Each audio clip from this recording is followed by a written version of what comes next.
Muito bem, pessoal. Cá estou eu para a segunda parte aqui, então, do nosso breve histórico sobre o Poder Judiciário Trabalhista. A gente finalizou a primeira parte exatamente nessa virada que houve com a entrada em vigor da CLT. Os litígios trabalhistas deixaram de ser tratados, deixaram de ser competência do Poder Executivo e passaram a ser de responsabilidade da então criado Poder Judiciário do Trabalho. Claro que o Poder Judiciário já existia, mas existia com competências que não incluíam especificamente as relações de emprego, e com a criação do Justiça do Trabalho no texto da CLT, houve essa especialização. Muito bem, embora houvesse a transferência do Poder Executivo para o Poder Judiciário, houve uma clara intenção de se fazer uma transição que mudasse o menos possível da rotina desses procedimentos. Claro que é sempre uma diferença marcante, né? Você tirar o que é uma decisão administrativa para uma decisão judicial, porque a decisão judicial tem um poder coercitivo muito mais forte que a decisão administrativa. O Poder Judiciário tem a força jurisdicional, ele pode usar de meios para cumprimento compulsório das suas próprias decisões, coisa que o Poder Executivo não tem. Mas eu me refiro aqui às etapas e aos atos serem praticados até o momento dessa decisão. Você tinha ali um procedimento bem estabelecido dentro do poder do Ministério do Trabalho, e ele foi transferido com poucas modificações. Claro que havia as adaptações cabíveis, inevitáveis, mas ao lado delas, com o menor número de modificações possíveis, para que não houvesse uma quebra muito grande de prática, né? Que não houvesse um estranhamento muito grande. Então, dentro do recém-criado Poder Judiciário do Trabalho, foram estabelecidas também comissões mistas de conciliação e julgamento, que passaram a ser chamadas de juntas de conciliação e julgamento, até para marcar a diferença de que nestas juntas, né, nesses novos órgãos colegiados de decisão, passaria a haver um juiz togado, né, um integrante da carreira da magistratura. O artigo 647 da CLT, na sua redação original, que hoje está revogada, mencionava que cada junta de conciliação e julgamento seria composta por um juiz togado, que era o presidente daquela junta, e dois juízes vogais, que foram chamados juízes classistas, um representando os empregadores, a classe dos empregadores, o outro representando a classe dos empregados. Muito naquela lógica que eu já comentei anteriormente, com os objetivos que eu já comentei anteriormente, e que não vou repetir aqui para a gente poder otimizar o nosso tempo. Acho que vale a pena, contudo, chamar a atenção para a foto do slide, em que a gente está vendo uma audiência numa dessas juntas de conciliação e julgamento. Elas tinham essa composição física. A gente tinha uma mesa em T, na qual lá na ponta ficava o juiz ou a juíza, nessa foto especificamente é uma juíza, presidente, a juíza togada, ela ficava na ponta da mesa, e em cada um dos lados ficavam cada uma das partes da ação. Então, à esquerda do juiz togado, da juíza togada, ficava o reclamante, e ali você vai ver 3 pessoas, à esquerda da juíza, onde a gente vê um rapaz de terno marrom. Você vê logo mais próximo da juíza, o que era o juiz classista, representante dos trabalhadores, ao lado dele o advogado do trabalhador e, por fim, o reclamante, o trabalhador propriamente dito. Do lado direito da juíza, você vê ali o juiz classista, representante dos empregadores, o advogado dos empregadores e aquele que representava o contratante, geralmente uma pessoa jurídica, então há ali o chamado preposto, né, aquela pessoa que comparece àquele ato apenas para falar em nome da pessoa jurídica. É curiosa essa foto, também, assim, não só por ilustrar como era um pouco a dinâmica naquela época, mas também, assim, a gente nota todo mundo sorrindo, menos as partes. Está todo mundo rindo, juíza, inclusive, menos o reclamante e o preposto, os reclamados. É uma coincidência, obviamente, mas não deixa de nos fazer pensar, né? Se é que essa dinâmica estava servindo aquela, principalmente deveria servir, que eram as partes. Parecia todo mundo muito à vontade ali, exceto quem de fato devia estar, quem devia ser o centro daquele evento, que eram as partes. Muito bem. Essa forma de se estruturar o Poder Judiciário do Trabalho e, por consequência, as ações trabalhistas, porque as sentenças eram sempre tomadas pela junta, pelo colegiado. Então, na sentença de uma ação trabalhista, você tinha a decisão de um juiz classista, de outro e, por fim, a decisão do juiz togado. Era bastante comum que cada juiz classista decidisse ali, puxando um pouco a sardinha para a classe representada, embora ninguém fazia grandes estripulias. Quando o lado da classe em questão era indefensável, não tinha como sustentar aquilo, o juiz classista tomava a decisão, ainda que contrária à sua classe. Mas quando poderia haver ali alguma divergência, alguma subjetividade, era natural que cada juiz classista, era comum, melhor dizendo, nem digo natural, mas comum, cada juiz classista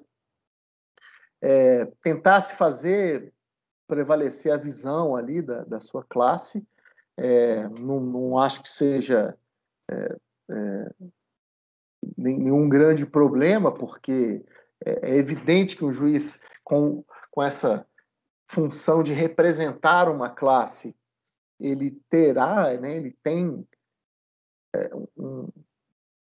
quase que um instinto ali, e eu chamo de instinto no sentido de dizer que é algo que não se controla totalmente, de eventualmente ver a versão da classe que ele representa com melhores olhos. Mas aí, então, era a importância do papel do juiz ou da juíza togada, que fazia aquele desempate. Então, ele dizia, olha, nesse caso aqui, estou vendo que é uma subjetividade, uma divergência, cada classe pensa de um jeito, mas a interpretação jurídica correta é essa.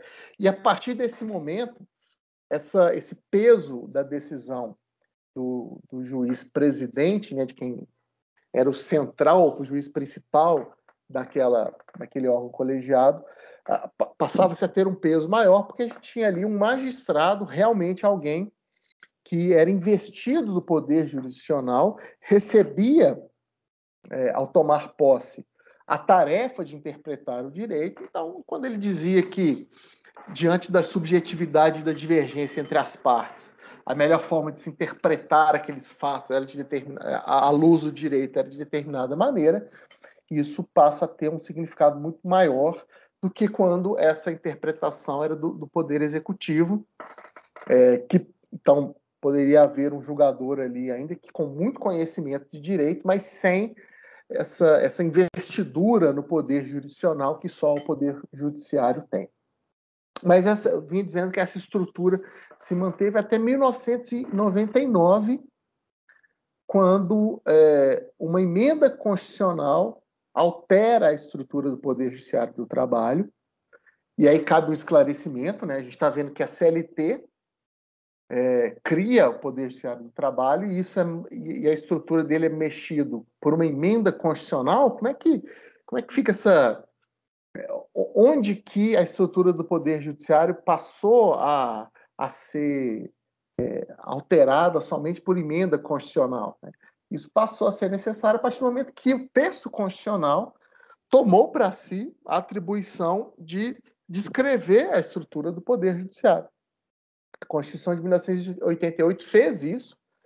Ela descreve a estrutura dos três poderes, mas em especial a estrutura do Poder Judiciário, E ali, né, claro, menciona o Poder Judiciário do Trabalho, ainda no texto original da Constituição de 88, ainda se refere ao Poder Judiciário do Trabalho como ele foi criado pela CLT, mas em 1999, numa época, inclusive, que a Constituição foi bastante alterada, porque estava havendo uma ampla reforma administrativa pelo governo à época, e essa reforma acabou chegando ao Poder Judiciário também.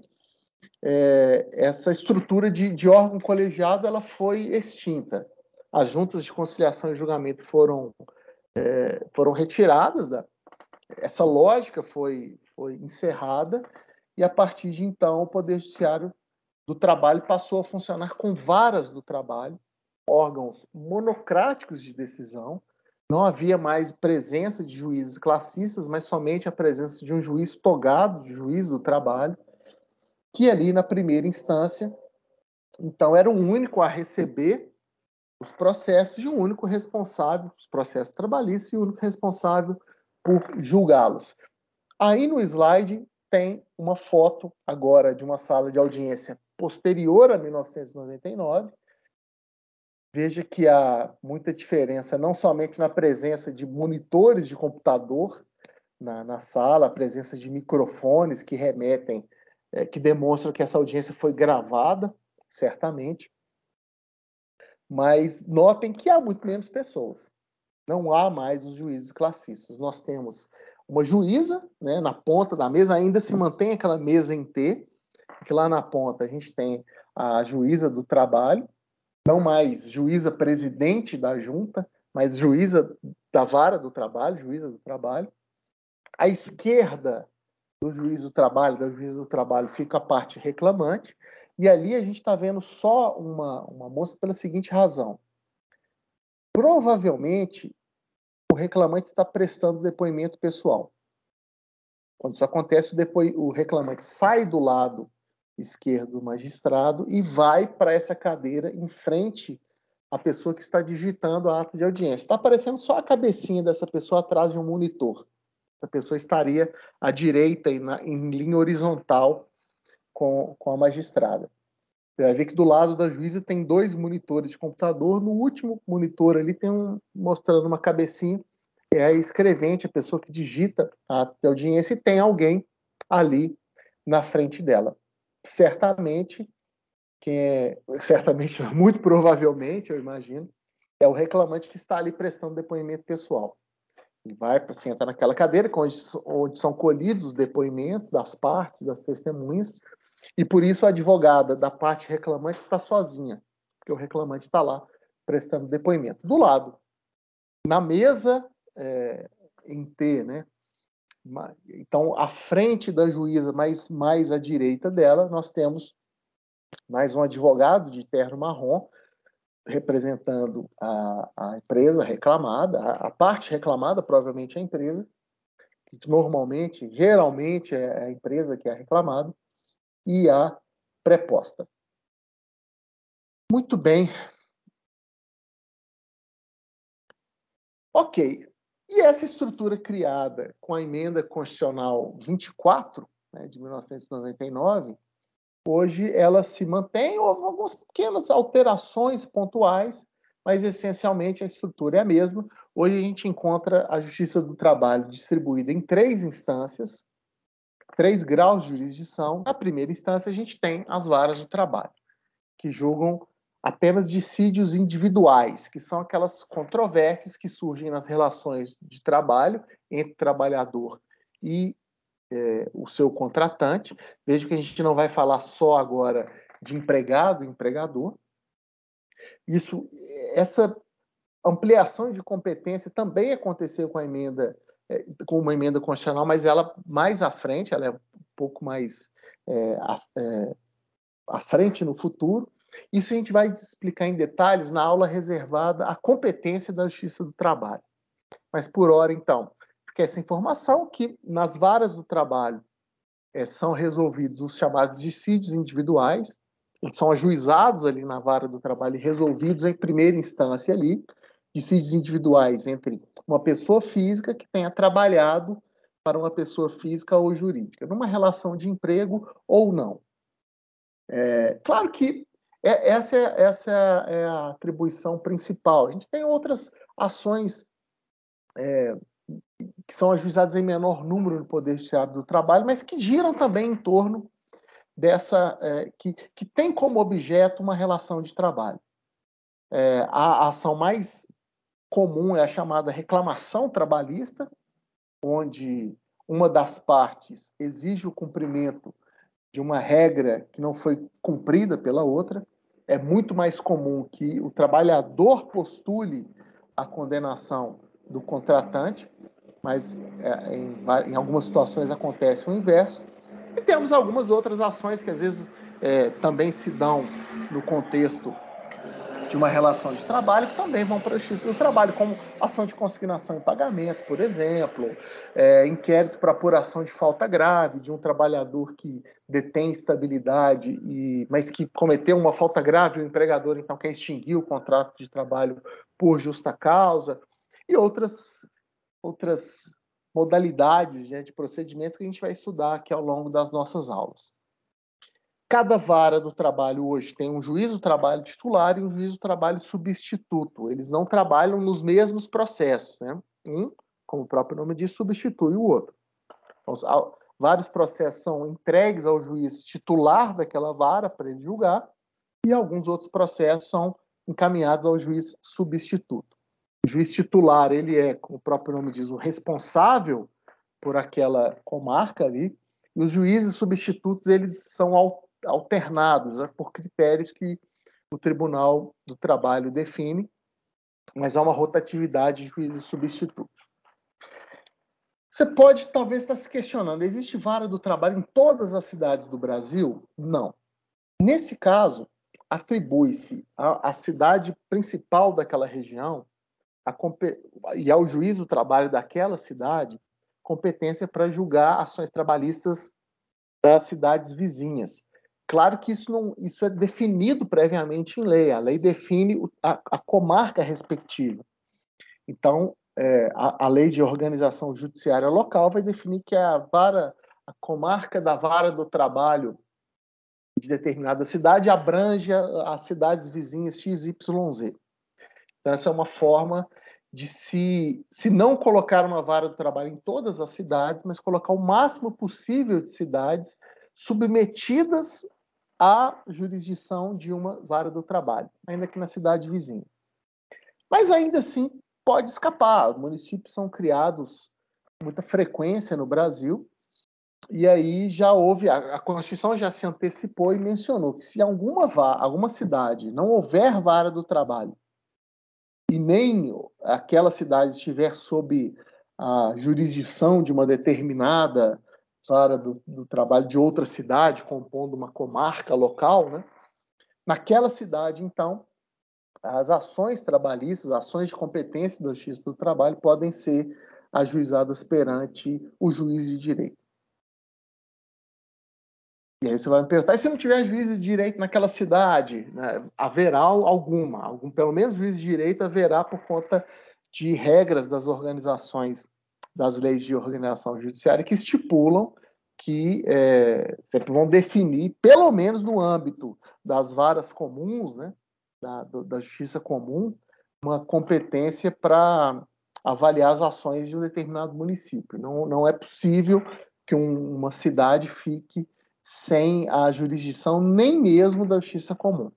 Da justiça do trabalho pode acontecer, e vamos lembrar que a justiça do trabalho pertence ao Poder Judiciário da União, enquanto a justiça comum pertence ao Poder Judiciário do Estado. Então, não há necessariamente um diálogo, uma correspondência entre distribuição de competência dos órgãos do Poder Judiciário. Então, sempre que se cria um município, haverá ali, ele será incluído na jurisdição, pelo menos de uma vara da justiça comum, até que se defina a inserção daquele novo município dentro de uma comarca na divisão do Poder Judiciário Trabalhista. Enquanto isso não acontece, a Justiça Comum vai cuidando das ações que seriam competência da Justiça do Trabalho até que haja, se não a criação de uma vara do trabalho ali, pelo menos a inclusão dela numa outra comarca. Em segunda instância, nós temos os tribunais regionais do trabalho, que são compostos por juízes do trabalho que estavam na primeira instância, que são promovidos para o Tribunal Regional do Trabalho por critérios de antiguidade, né, quem é mais antigo na carreira, ou merecimento, quem cumpre mais as metas que são impostas pelo próprio Tribunal Regional do Trabalho para os juízes ali da primeira instância. Ao lado disso, é preciso respeitar a regra do quinto constitucional, que é uma regra da própria Constituição que define que pelo menos 1/5 dos integrantes dos tribunais regionais do trabalho seja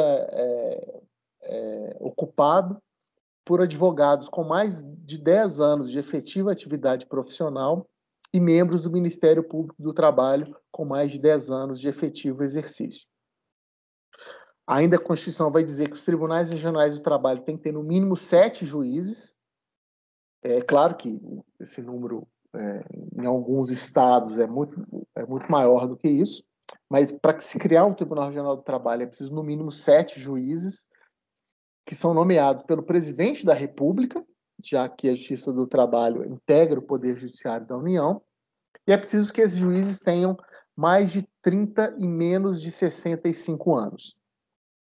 4/5 dos juízes que vão compor aquele Tribunal Regional do Trabalho, como eu disse, eles virão da primeira instância por promoção, e 1/5 das vagas de um Tribunal Regional do Trabalho, para a vaga de desembargador do trabalho, vai ser ocupado por esse quinto constitucional. A indicação pela OAB de uma lista tríplice para o presidente da República escolher um da lista tríplice e nomear como desembargador do trabalho pelo quinto constitucional representando a advocacia, e da mesma forma o Ministério Público do Trabalho encaminha uma lista tríplice também ao presidente da República para ele escolher um indicado ali, um daqueles nomes, e nomear como desembargador do trabalho também. Na segunda instância, a competência principal é de julgar recursos ordinários que são propostos contra as decisões, contra as sentenças tomadas na primeira instância, mas também espera-se dos tribunais regionais do trabalho, em especial, não somente, mas em especial, o julgamento de ações que já são propostas diretamente ali no Tribunal Regional do Trabalho. O principal nome, principal exemplo desse tipo de ação, chamadas ações originárias, que já são propostas diretamente no Tribunal Regional, são chamados dissídios coletivos, que são ações que envolvem sindicatos, um sindicato que represente os empregados em face dos sindicatos que representam os empregadores, por exemplo, ou ações que envolvam os sindicatos dos empregados com certos empregadores. Então, é uma ação que, como envolve interesse da categoria profissional, é chamado de dissídio coletivo, e pela Constituição ele não é proposto na vara do trabalho. Esse dissídio coletivo é proposto diretamente nos tribunais regionais. Ações rescisórias de decisões da primeira instância ou do próprio Tribunal Regional do Trabalho também é proposto diretamente ali.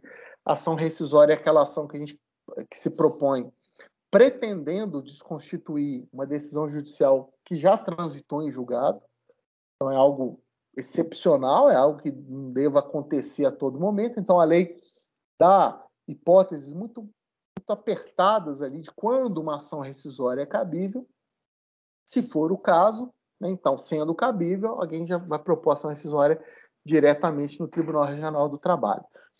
E se alguém impetrar mandado de segurança contra ato de juízes que integram aquele Tribunal Regional do Trabalho, seja na primeira instância ou na segunda instância, também esse mandado de segurança ele é impetrado diretamente no Tribunal Regional do Trabalho. Se você estivesse perguntando, quantos tribunais regionais do trabalho existem no Brasil, bom, essa segunda instância trabalhista ela é dividida em regiões. E cada região coincide razoavelmente com algum estado da federação. Há exceções, a gente vê aí no próprio slide, mas, se bem que eu estou olhando aqui, tem algumas regiões em que há mais de um estado, não está exatamente contemplado aqui nesse slide. 14ª região, por exemplo, engloba mais de um estado. Então, esse slide ele tem pelo menos um dos estados contemplados por cada região dos tribunais regionais do trabalho, mas na grande maioria das vezes essa autoridade, né, se estende à área territorial de um estado da federação. São Paulo tem 2 tribunais regionais do trabalho. O Tribunal Regional da 2ª Região fica com a capital e certas cidades ali próximas da capital, e o Tribunal Regional do Trabalho da 15ª Região fica em Campinas e tem autoridade para desempenhar esse papel da 2ª instância e as competências que a gente viu no slide anterior na região de Campinas e em cidades ali também próximas. E o Tribunal Superior do Trabalho ele é descrito na CLT, no artigo 690, como órgão superior da Justiça do Trabalho, instância suprema da Justiça do Trabalho. O Tribunal Superior do Trabalho, ou TST, está vendo na foto do slide, a sede do TST em Brasília, né, tem sede na capital da República, e ele se instala neste local, ele tem suas instalações físicas em Brasília, mas ele tem jurisdição em todo o território nacional. Não podemos dizer propriamente que o TST seja uma terceira instância, porque não é toda e qualquer decisão do Tribunal Regional do Trabalho que pode ser objeto de recurso para o TST. É preciso o preenchimento de algumas condições, e a gente vai ver tudo isso quando a gente estiver falando dos recursos trabalhistas. Isso podem ficar tranquilos que isso vai ser visto com calma na parte da unidade destinada a esse assunto. Mas já adiantando um pouco, para a informação não ficar no ar, é preciso que recursos ao Tribunal Superior do Trabalho contra decisões tomadas pelos tribunais regionais do trabalho, é preciso que se demonstre violação a texto de lei, violação à jurisprudência nacional. Então, é perfeitamente comum até que o Tribunal Regional do Trabalho tome uma decisão que não se encaixa em nenhuma modalidade, em nenhuma previsão em nenhum artigo que preveja a possibilidade de recurso ao Tribunal Superior do Trabalho. Então, por isso, não dá para dizer que ele seja uma terceira instância. Ele seria se todas e qualquer decisão da 2ª instância pudesse ser levada para lá. E não é bem assim. Algumas decisões com algumas características ensejam recurso ao TST, conforme a gente vai estudar com calma na parte de recursos, além de algumas ações que são originariamente propostas diretamente no TST. Mas, em resumo, podemos dizer que esse tribunal tem a grande tarefa, a principal tarefa, de uniformizar a jurisprudência trabalhista nacional. Sobretudo quando o TRT toma uma decisão que interpreta um artigo de lei diferentemente do que tem interpretado tribunais regionais do trabalho de outras regiões, de outros estados, essa circunstância, esse processo por meio de recurso de revista, é o principal recurso que leva discussões ao TST. Por meio desse recurso, o caso deve ser levado a esse tribunal para que tenha ali uma decisão que diga qual a melhor corrente interpretativa ou qual a corrente interpretativa deve prevalecer, desse tribunal regional ou daquele outro. E à medida que o TST vai desempenhando esse papel em vários casos, ele vai tornando a jurisprudência trabalhista mais uniforme.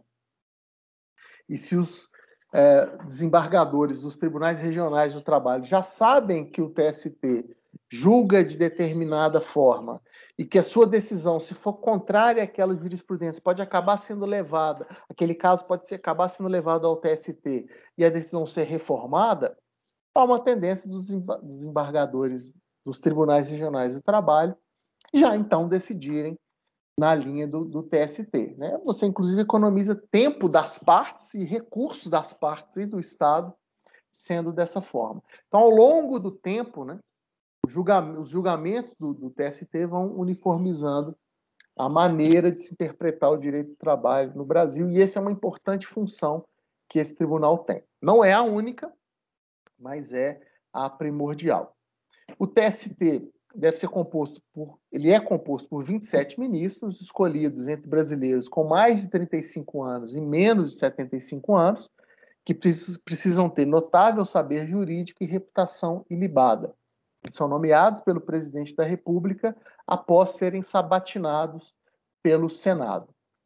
Um quinto dessa composição do TST também deve ser de advogados ou membros do Ministério Público com mais de 10 anos de efetivo serviço, efetivo trabalho como advogado ou no Ministério Público do Trabalho. Os demais indicados ao TST devem vir de tribunais regionais do trabalho, oriundos de carreira, né, da carreira da magistratura trabalhista. Na foto em questão, aí do slide, eu trago uma sessão de julgamento de uma das turmas do TST. Esse não é o plenário. Ah, não, minto. Essa é uma foto do plenário do TST. Você pode estar estranhando, e como eu até me enganei aqui no início, que a gente não está vendo 27 ministros aí, mas é que nessas fileiras de lado, nós temos duas fileiras, e na foto está aparecendo só as primeiras. Então, a gente tem alguns ministros ao fundo, e ali tem presidente, os vice-presidentes do Tribunal Superior do Trabalho, e nessas fileiras, que no nosso campo de visão elas estão em sentido vertical, né? Nós temos à esquerda e à direita mais de uma fileira. Então, nesse local ocorrem as sessões plenárias do TST, todos os ministros comparecem, mas né, em diferentes fileiras, porque não cabe todo mundo, é um número muito grande, não vai caber todo mundo, digamos, numa roda ou numa mesma mesa. Né? Então, a foto pegou o centro dessa sala de julgamentos e acabou pegando apenas parte dos ministros, mas se você olhar com atenção, dá para ver as fileiras ali de trás. Muito bem, pessoal.